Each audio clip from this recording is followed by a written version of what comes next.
Welcome. We might have made it through another week, episode 1. We'll see you next Tuesday. Today's a great day. I just want to bring in Danielle Doyle, co-host, and Diego Days. If you don't remember me from last week, I hope everybody's having a good week. It's May 12th, 2020. It's probably like week 8 of the isolation. So I hope everybody's faring well. Everybody's healthy. Here's Danielle Doyle. Hi guys. So we are excited to be here. It's our official first episode. Last week was our introduction. We just wanted to get to know you guys and have you guys get to know us. So today we have an exciting guest for you. It's actually one of our friends and a DJ, a nurse. His name is Derek T. I'll let Diego handle his last name. I can get it right, but I mean it's Turcios. I know. I'll say it wrong, but we have some exciting things to talk to him about. He's one of our travelers. He's a DJ. He's known around the world for what he does, and he's overall a superstar and ridiculously inspiring. We're going to be talking to him in just a couple minutes. This morning, we were talking a little bit about what this show is going to be about, what you can expect, and why you should tune in every single week. If you haven't subscribed yet, subscribe to us. Click the little red button for us, subscribe, like us, share it with your friends. And also you want to check out our website. It's accesshealthcarestaffing.com. Check us out on Facebook. Just search for Access Healthcare LLC. And on Instagram, you can find us there as well. We're called Access Healthcare on Instagram. So yeah, we got a lot of fun things on our IG account, a lot of funny memes. And sometimes we have giveaways. We do giveaways and a lot of cool stuff coming up, And also too on our website, we're going to actually, we have a store coming up with a lot of cool nursing gear, Access brand type stuff. That's going to be a lot of neat stuff, a lot of fun stuff, fun t-shirts. I'm not sure if you got COVID-19 t-shirts that we gave to our frontliners that were working for the company, but we are giving those away. We have cool thick pen lights, shoes. We got all types of stuff coming out, hats. So look for that on our website as well. Weeks to come and the months and hopefully the years. This show is going to progress in many ways. We really want to connect with like-minded individuals, people that are on the same path as us, but also people that are hoping to be on the same path. Anyone who's looking for hope, anyone who is looking for some inspiration in their lives. I'm looking to connect with nurses and nurse entrepreneurs, and I want to hear your stories. We want to hear your bedside stories and how things are going for you on the front line. And also I want to connect with people that were in my shoes, about 5 years ago, thinking about starting their business, not wondering or not knowing what to do. It can be a really scary place, but when you have the right mentors and people in your life and someone to learn from who's been there, it makes it a lot easier and a lot less lonely. I know Diego had some ideas. He just wanted to talk to pretty much anyone who was into self-development. Tell us a little bit about that. Yeah.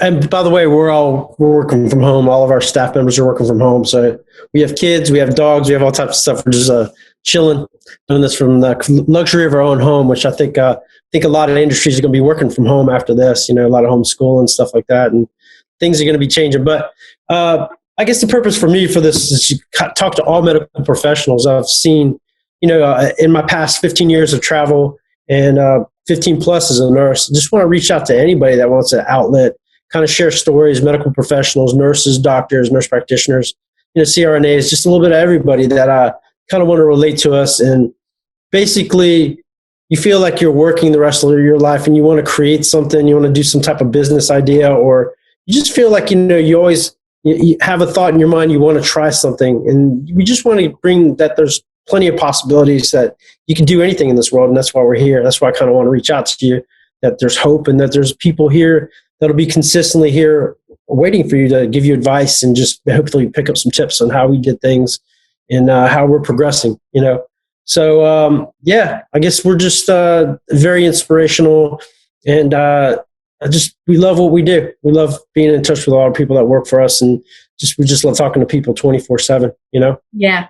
That's pretty much how we started this. We talked every day, and we figured people should hear what we have to say because we have so much to say. We really laugh at our conversations and have a lot of fun. So hopefully you guys will, get to know us and start to enjoy what we're doing. We're going to bring Derek in just a second here. He's waiting in the wings. We're going to admit him into the room. His background is amazing. He's like another inspirational story. I mean, basically, Derek is he's a nurse. He loves being a nurse, but he also has like a side gig that's amazing. He's actually well known in certain parts of the world as a DJ, world-renowned DJ. You would know it. He's mild-mannered back in the States, in the United States, but he's got a lot of stories and a lot of things that are really very descriptive. He could be a writer, an author. He was writing us emails of his experiences of being on the front line in the emergency room. A lot of crazy things that happened, a lot of things that you heard about in the news. He actually experienced, and it's just he's a brother in arms and a very well-loved person, and we can call him our really good friend, family of Access Healthcare. He's been with us for how long now, Danielle? About a year?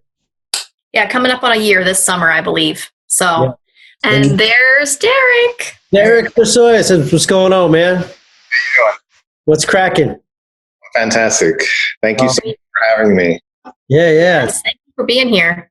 Yeah, we're just very proud of you. We're just talking about everything that's been going on, telling about your background and your exciting life, your double life, Yeah, definitely.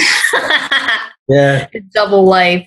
Yeah. So tell us a little bit about yourself. Where are you from? How did you get into nursing?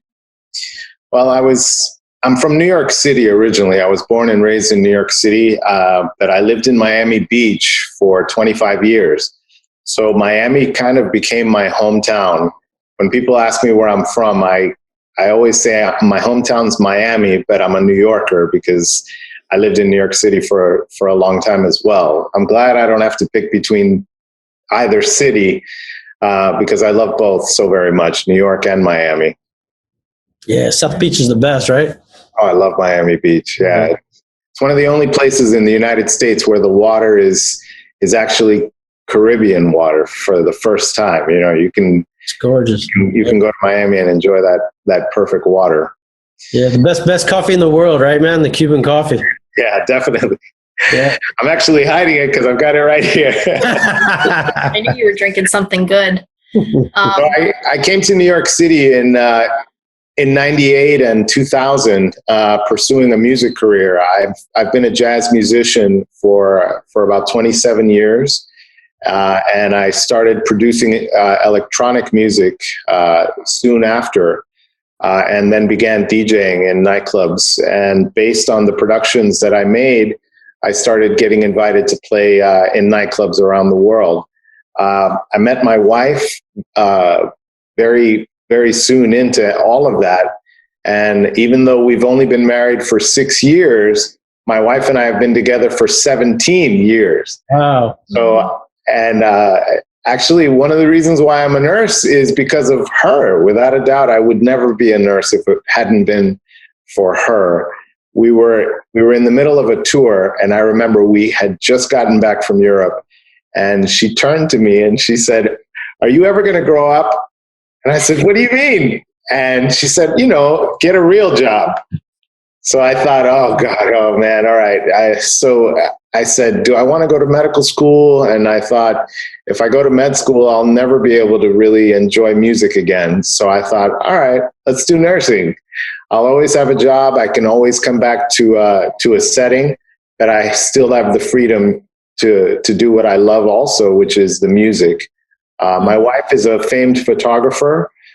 So I very quickly made her my tour manager. So whenever we get invited, because she's my manager, she has to go. So we get a chance to travel around the world together, and then she takes all the amazing photographs. That's so cool. We're traveling. Yeah. Well, better thing to have your best friend be your tour manager, Amazing. Yeah.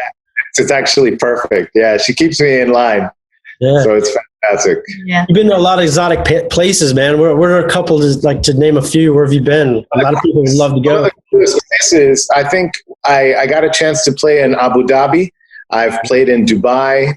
We went to Bangkok, Thailand. We were scheduled to be in Moscow earlier this year. And if all goes well with everything that's happening, we're still hoping that we can make it to Tokyo in October. Yeah. But in terms of local hotspots, I'm very honored and privileged to be frequently traveling to Havana, Cuba, one of the forbidden places on earth. And we get a chance to perform music live there for everyone. And it's one of those special places that I love to go. Being from Miami, is to perform in nightclubs in Cuba is something really special. We've played in Mexico, Guatemala, Central and South America, but in the Caribbean, Havana is, man, and that's as hot as it gets. I mean, it's really a very virgin scene, and everybody loves it, and they're so up for it, and the kids are just really into it. So it's really special to go there. Yeah, it's amazing. I've never traveled there, but it was such a pleasure that we could travel back. Never really made it there, maybe one day. We'll definitely will. Yeah.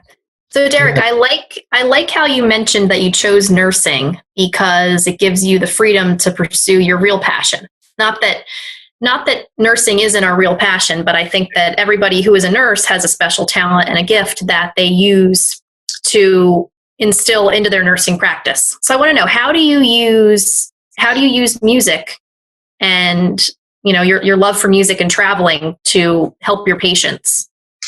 Well, it's actually, there's never been a time where nurses have found their vision and their calling to accept the responsibility and the ministry, really, of what nursing is more than now. I don't believe that I ever had the drive or the extreme dedication to my patients that I have found even in the last year of my practice. I started working in a stationary setting in one or two hospitals, but I wasn't a traveler. And I got to tell you, once I started seeing multiple hospitals, multiple teams, different approaches of how to care for patients, did I discover such an amazing and profound dedication to what nursing really is. I mean, I found it without a doubt. Being able to have music on the side is kind of like the buffer and the safety net. It's one of the most stressful jobs, what we do. I work emergency, so I'm literally in the front line, just like ICU. Yeah, I feel like ICU and ER are really always getting the heavy kick of what nursing practice can be. And being able to kind of relax and vent on the music, it really hits the reset button so that I can come back to my patients with a fresh approach, and it helps with burnout a lot. Yeah, that's what I'm worried about. Like everybody that I'm talking to now is like, for years we've seen traumatic stuff over several years. It's like, but now it's like we had a window of a month and a half to 2 months of severe tragedy after tragedy after tragedy after tragedy. I'm worried about people. Where do we store it? And are we going to get PTSD from it? Because people don't even realize it was a true battle. It was a war. We saw things that people normally wouldn't see in this type of career, but we're blessed. I guess our blessing, my calling, is in the fact that I embrace emergency. I go after, like we were talking last week, I was basically, we go after danger. We help people. We took an oath to help people. But from what you saw in the ER and your COVID Chronicles, we called them, from what you wrote up was amazing, man. Amazing stuff. What you saw. Thank you. Can you tell us a little bit about that, man? Or yeah, absolutely. It's an understatement to say that these are some of the darkest times. In a personal way, I don't think I've ever had to come to grips or deal with so much drama and trauma than in the last 90 days. I mean, we've seen people die. We've had rough nights, but the level of death, the level of darkness that we're having to contend with right now is unprecedented. And in terms of coping mechanisms, I mean, literally, I'm very fortunate because my wife is a naturopath, and she's very into holistic healing and organic fruits, vegetables. So she keeps me healthier than I would normally be without her influence. But I'm bringing home a lot of stress and a lot of just dramatic moments that we're having to deal with and see on a daily basis. It's like nothing we've ever seen before, I feel. It's a lot to contend with. And if we were ever going to show what we're made of, this is certainly the time. So it's a privilege to be able to be on the front lines, but it's also an amazing and taxing reality that we can't run away from it. I mean, it's really trying right now. So I'm blessed that I have a good woman at home to kind of ease those tensions when you come home, and that's when the music really plays an integral role for me to kind of let go and balance that all out. Oh wow! Well said, man. It's been crazy. It's been a ride this year, and we'll see what fall hits. It's going to be round 2, but we'll be ready this time. I'm really interested in talking to you about how have things changed since the beginning to the end. In the beginning, it's COVID-19 stormed in. It caught everybody by surprise. They really weren't sure what to do. Now I feel like nurses are getting a handle on things, just like how to treat pneumonia, how to treat sepsis. Right. How has your practice changed from the beginning to the end? Well, it's actually very interesting because we're discovering more and more about COVID on a daily basis, and to be in touch with the nurse practitioners, the doctors that are working in the ICU, and also the physicians treating the emergent cases that are arriving in the ER. There's been a dramatic change in the way that we approach it. I remember that when we first began to see cases popping into the ER, we would have elderly patients, middle-aged patients that were presenting with pneumonia-like symptoms. Their O2 saturations would be extremely low, and the patients would be talking. Yeah. So what we began to see was people who were already in extreme respiratory compromise, but weren't having the shortness of breath that we expect. I remember saturations in the 60s and even 70s, and people who still weren't out of breath. And then if they did present completely hypoxic and not breathing, then we would rush to intubate, try to restore airway, and then admit them into the ICU. What we began to see later on after that is that most of the deposits were presenting in the posterior portion of the lung bases. And that's where the practice to prone patients in the ICU to move secretions and to improve airway airflow. Actually, it was a modality that we had never seen before. And that was only on the first 30 days. The most recent practice that I'm hearing from my ICU docs is to really, really push a lot of Lasix, a lot of diuretics, to literally push patients, completely dry them up, and even try and get as close to renal failure as we can, just as a solution to get those secretions out and somehow be able to wean them off vents. It's true, though, because in the very beginning, COVID-19 was causing massive inflammation and causing the secretions to build up fluid in the lungs. And what Derek is talking about, prone position, is basically when someone is on full life support, just for these people that are like non-medical right now. If we lay them on their stomach and breathe that way, they get less resistance with the lungs and get better oxygenations. So we were, turning patients for, I want to say, 16 hours at a time. They would lay on their stomach and breathe that way, and then you turn them back. And you need a whole team of people, someone to manage the vent, someone to manage the drips, and actually 3 people on each side to turn the people. It was a process. And having lack of manpower, you can only imagine the stress Derek and people went through, It's unbelievable. It's always a victory when we can get somebody off a vent, and it's quite an event when we can discharge someone who was on a vent with COVID's positive symptoms after a swab and actually successfully discharge them to home. And that wasn't happening before, and it finally is starting to happen. So I see the physicians and the nurses actually adjusting the treatment modalities to address the issue. But it is an astonishing reality from its inception to where we are now in our understanding of what the virus is, how it presents, and what truly is a feasible treatment modality for a good outcome. And I'm watching in the news, it seems like there's newer symptoms daily coming up. I'm hearing cases in New York with pediatric kids, man, that are just not doing well at all now.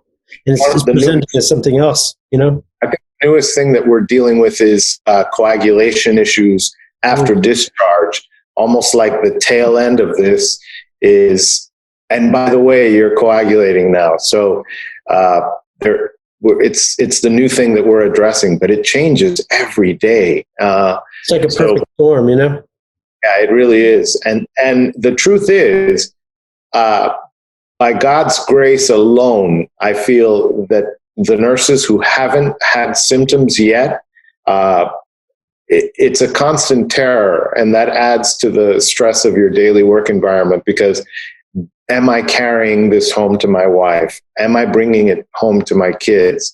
It's difficult. It's so many variables that you have to deal with. It's just astonishing. It's very overwhelming. When I hear people talking about the possibility that it's a hoax, I see groups of people out without the masks on. It's kind of overwhelming to deal with because of how contagious we now know the virus to be.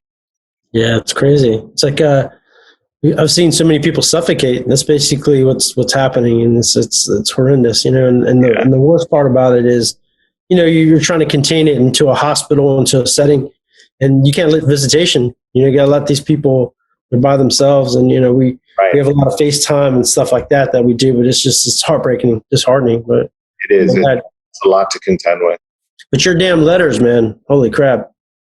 Yeah, I felt like I was right with you. I'm telling you, you need to write a book on these letters.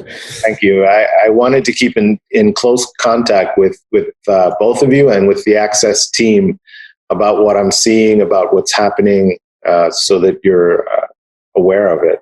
Yeah. Great. I'm glad you're enjoying that. Yeah. It was very descriptive. And like right when we were getting those letters, actually some of our nurses contracted it. And it was kind of nail biting for a little bit. We didn't know which way it was going to go. We didn't know if all of our team was going to get infected. Yeah. And we were just waiting. It's quite feasible that it could happen. I mean, really, I've lost a few nurses in the workforce that had to go on 14-day self-quarantine, doctors that presented with symptoms, and they're working side by side with you. I mean, I remember days where people weren't wearing masks still. Yeah. And you were the oddball who had a mask on, and people were saying, wow, you're overreacting. And I remember thinking, just wait. We're all going to be wearing these very soon. And fast forward 4 days, now everybody's wearing masks. Everybody's in. I think it's the new norm. The crazy thing, I remember the day it hit, and I realized this is not going to go away. It's going to get worse. Yeah. We were throwing our N95s away. They said only use one time, throw it away. That was the first 2 days. Then after that, use one per shift. Now it's use one for 3 days. You can't take an N95 away from me, no matter what. No, man, it's a hot commodity. And it makes me sick to my stomach. These people selling them for what, $5 or $6 a mask now? Yeah, even more. Mm-hmm. They're not pro-human, man. They're just like pro-profit, and it's disgusting, I know. Oh yeah. But you can listen to Derek's intro music is one of his hits on his record. But I just wanted to also ask you, Danielle, did you have a couple questions I had to ask him about? Yeah, I'm always interested in learning. I mean, you sending us those letters, it was amazing to read them, but I just feel like I want to know more about how is it different working as a travel nurse than it is working in a hospital? Like, you would never be able to write letters and send them to your boss working in a hospital. Is it a better connection? What are you feeling? Well, to be very honest with you, I really enjoy the different settings that I'm exposed to. I think that as a new clinician, as a new nurse, it's a great thing to spend a few years with your first hospital and really hone your practice. But traveling has opened the world to me to see so much more, to be exposed to many more ideas, different teams, different nurses, discovering hospitals that have equipment that you've never seen before, treatments that you've never seen before. I'm learning so much, and I'm just soaking it all in like a sponge. And I'm excited about learning something new every single time that I come to a new hospital, to a new team.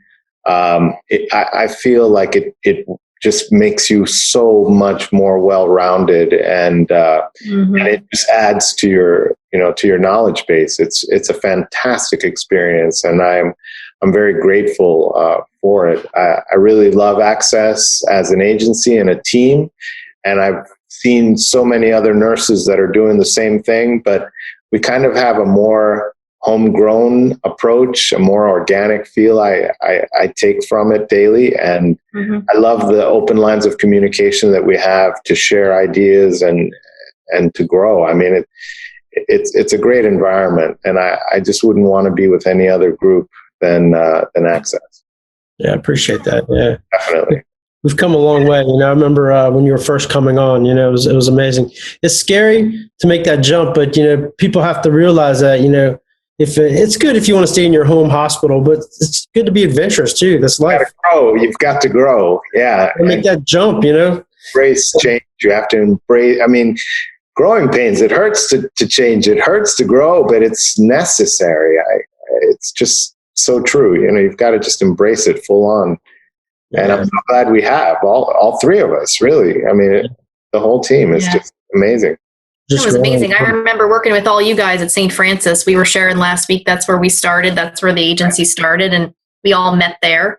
And, when I first set out traveling, so much that I had never seen before. I didn't know they could do 24-hour EEGs. How can you leave one piece of equipment in one patient's room for that long? Like, we don't have supplies. So it was just astounding to just learn different practices, to meet nurses that could actually read chest x-rays and interpret ABGs.